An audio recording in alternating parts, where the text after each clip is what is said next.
Hello guys, magandang umaga. Dito nga pala tayo sa Imus, Cavite.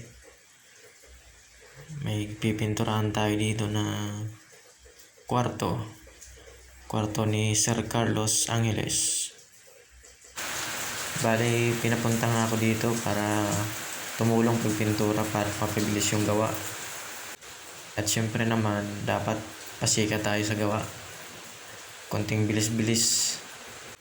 Dapat maayos din yung gawa. Tara, pasok na tayo sa bahay na yan at magtrabaho na. Go! Finish or not finish, pass the paper.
So, ayan na guys, malinis na yung taas, finish na.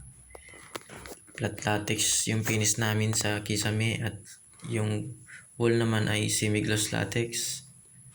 Bali yung nakapagpabuhay dito yung pinahid namin na green color na sa gilid ng kisame. Na favorite color ata ni Sir Carlos. Dito naman sa baba, konti na lang ang gagawin. Kayang-kaya na ni Tatay Ben yan. Ayan nga pala si Tatay Ben.